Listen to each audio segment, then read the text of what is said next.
All right, welcome back to the second edition of AUDIMATED That's automated thought, motherfucker. Anywho, in my last video, I said that I had something to say about Transformers 4. Surprisingly, I do. Now, Transformers 4 is a horrible movie, right? So you're probably thinking, why do you want to talk about Transformers 4? Well, there's actually a very specific reason, but we'll get to that later in the video. As we all know, the Michael Bay Transformers movies are some of the worst movies ever made. I had never really intended to see any of them. The only reason I ever did was because people would come over and have it burned on CD, or they would have it rented on Netflix, and they'd say, hey man, you want to watch this? And I'd say, I guess, might as well check it out. But I never paid any money to see them, and I never tried to see any of them, ever. Actually, no, wait, I kind of told a lie back there. Believe it or not, I actually went to the theater to see the second one. Transformers 2, Revenge of the Fallen, that one. And you're probably asking yourself, why? And, it was the... back in 2009 was the heyday of my love for, Doug Walker, the nostalgia critic, and the Spoonie one, and the Cinema Snob, and, the whole world of online film criticism and midnight screenings and stuff. So when Transformers 2 came out, all of those guys on Channel Awesome and other websites, they were going nuts, saying, oh my god, Transformers 2, it is the worst movie ever made. This movie is specifically horrible because it was a victim of the writer's strike. So nobody was writing the movie, and it just ended up as this incoherent, just garbled, embarrassing, just, even by Hollywood standards, just total piece of crap. So I was sitting at home alone one night in 2009, and I thought, you know what? I gotta get in on this. So I went to see it. And oh, God. Does anyone even remember that movie was about a villain called The Fallen? I bet you kind of forgot about that, didn't you? The Fallen. It's hard to tell him apart from Megatron because they're both just these kind of nondescript, giant, flailing, mechanical turds that grapple and, buttfuck each other just in this big orgy of just mess and metal and, oh, geez, horrible. And then, the third one, it wasn't much better. Except for Deep Wang. He was pretty cool. Anyway, back to the main point. When Transformers 4 came out, I had no intention of seeing it. In fact, I told myself, after 3 of these horrible movies, I am not going to give in to the temptation of subjecting myself to more horrible Michael Bay crap. And I was prepared to make good on that vow. But then, in the summer of 2014, by sheer coincidence, my best friend came to visit. And you have to understand that my best friend, his tastes are a bit more hardcore than mine. He's kind of a sick bastard.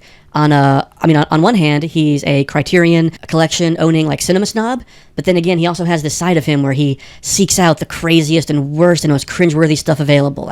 He seeks the damage. He loves just, taking the ice pick of insanity and just drilling it into his brain and giggling maniacally as his sanity leaves him. And so we were here for a week. We were watching Game of Thrones and stuff, and we thought, hey, why don't we go see a movie? And he was like, dude, Transformers 4 is out.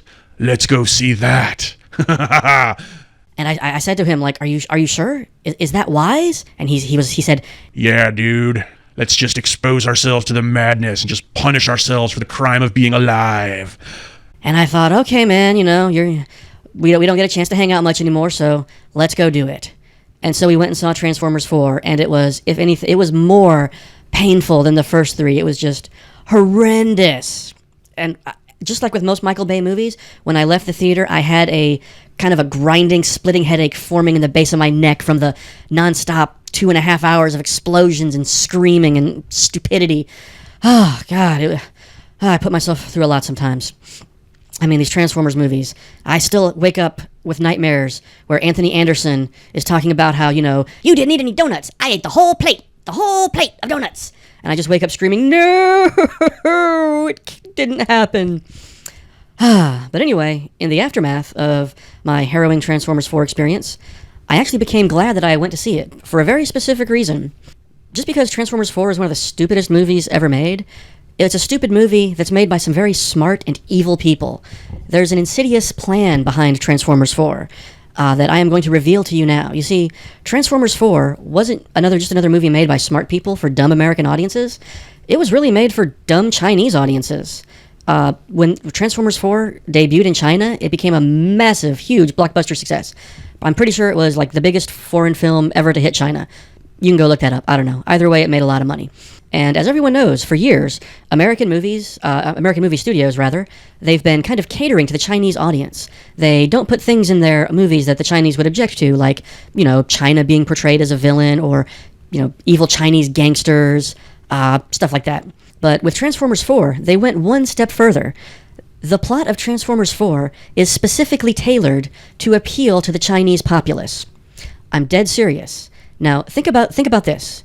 If you haven't seen Transformers 4, you'll have to take my word for it. If you haven't seen it, I don't recommend that you see it. It is ghastly. But ask yourself, when Transformers 4 came out, people said, the vibe is just kind of a bit different from the first three. It's just sort of different. It's a whole new cast of characters, and it feels a bit different. And what do they mean by that? Well, for one thing, look at your hero. Your hero is Marky Mark and his jailbait daughter, instead of they're taking the place of Shia LaBeouf and Megan Fox. Now, why was that? Because Shia LaBeouf and his whole character was basically a horny teenager who was constantly defying his goofy parents in order to escape from them and get with the super hot chick, which he apparently succeeded. And he got with, Megan Fox, and they were having like casual sex at some point. They had a relationship and they weren't married. And the mean, flatulent old men who are in charge of the Chinese movie board that allows American movies into China, they're very conservative, and they wouldn't really like that. Chinese audiences are kind of more socially conservative than American ones, and so instead of the freewheeling sex teenager plot, you get a responsible parent who is struggling to keep his wayward daughter in line, and his wayward daughter, the jailbait, Daisy Dukes, short pants, she, she's not portrayed too negatively, but over the course of the film, she still has to trust her father and is dependent upon Big Daddy Marky Mark for protection. That's kind of a message that goes over well in China. Secondly, look at the way the US government is portrayed in Transformers 4. It's remarkably different from the first three films. In the first three films, they're jam-packed with the heroic American soldiers played by Tyrese Gibson and Josh Duhamel. The American government, for most parts, is very positive. They're going out and helping the Transformers save the world. Rah, rah, America, woo, yeah. But look at the American government in Transformers 4. Instead of the patriotic superheroes, we have these shadowy, unaccountable government figures. You have the evil Kelsey Grammer making decisions above the law, and he sends out his henchmen, led by the man in black from Lost. What's his name? Titus Welliver. And they roll up threateningly in black SUVs, and they say, we're the government. We can do whatever the hell we want. Yeah. And these evil government agents, they're going to apprehend Marky Mark in this kind of deserted, economically depressed Texas wasteland town where the economy is bad and the movie theater's shutting down, and the old man is like, oh, America's seen better days. We're clearly an empire in decline. We are, yes, yes. Don't you think Chinese audiences, like having that perception of America? America, corrupt, economically depressed, crappy, dusty, kind of worn down? Yeah, I mean, even subconsciously, the Chinese will see this movie and think, ha, yes, America, declining. They like that. They love it. Let's see, what else? The primary human villain in the film, besides Kelsey Grammer, Stanley Tucci's character. He is kind of an out-of-control, American, spoiled CEO. He's kind of like, Steve Jobs on steroids. He just sort of, he's power-mad, and he whisks from situation to situation, building his empire of billions on fantastic new ideas.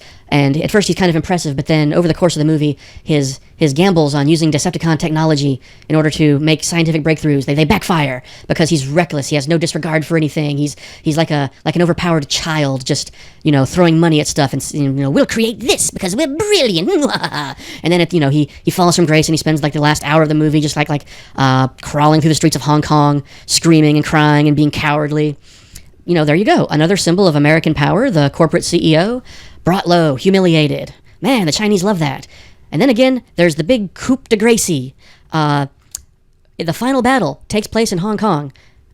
It's like the hour-long battle with the Dinobots and just the endless blowing shit up. It's horrible. But that final battle, like I said, it takes place in Hong Kong. And that is very important. I've read this. I don't know the specific reasons why, but the Chinese movie board, they don't like, typically, scenes of destruction and devastation of cities, except when it's Hong Kong. That's also the reason why the final battle in Pacific Rim was filmed, well, not filmed, it takes place, rather, in Hong Kong. The Chinese just kind of have a hard-on for seeing Hong Kong destroyed. And not only does Hong Kong take a beating at the end of Transformers 4, there's this one specific part, and if you're an American, I swear you barely notice it. When the Decepticons, or whoever, I forget who, begin blowing the shit out of Hong Kong, you see this Hong Kong official, he runs and grabs the phone and he says, "Call the mainland! We need their help!" Like I said, if you're an American, you barely notice that. It's just a dude calling for help. But to a Chinese audience, the fact that the idea that Hong Kong, the former British colony that broke off but then was returned to Chinese rule, but still exists in a state of kind of quasi-independence where they, want to kind of have their own separate identity. The fact that they would like run screaming to mainland China at the first thought of, or at the first sign of devastation. We must return to the mother country. Hong Kong is weak. China is strong. We need Mama China help. Oh, please help us, China. That line, I guarantee you, the Chinese audiences just ate that up. When that line happened in the movie, when that part happened, they probably just cheered. They loved it. I'm sure if I went back and watched the movie a second time, I'd notice more things that would bolster my case, but just in general, I think that's enough. The movie was Transformers 4. These movie studios, they know that China's soon going to be the biggest movie-going audience in the world. They want their movies in China because they'll make more money than they will in America. So, as Americans, we need to keep our eye on this. The next time you see a big blockbuster that, seems to feature China for no reason, just think about it a little bit. Another good example of this. You ever see that time travel movie Looper? I saw it. It's kind of forgettable, but there's this whole part in the movie where Jeff Daniels tells who was the main character? I can't remember the main character. It was like young Bruce Willis. Yeah. It was young Bruce Willis played by Arthur from Inception. Joseph Gordon-Levitt. Yeah, Joseph Gordon-Levitt. And Jeff Daniels tells him, "I'm from the future. You want to go to China." Because China's going to be great in the future. Guess what, people? That's not in there by accident. That's in there because half of Looper's budget was paid for with Chinese money. So they give China that little wet kiss on the butt there. So yeah, it's kind of depressing.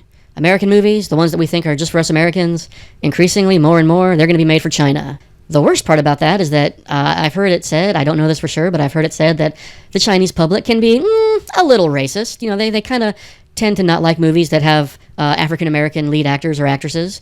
When, Marvel's making this Black Panther movie, and they're probably, figuring into the spreadsheet somewhere, yeah, we need this movie to be a big hit everywhere else because the Chinese, they'll go, some of them will go see it, but it may not be a huge hit because they'll see Black Panther and just think, oh, black guy, don't like, white people okay.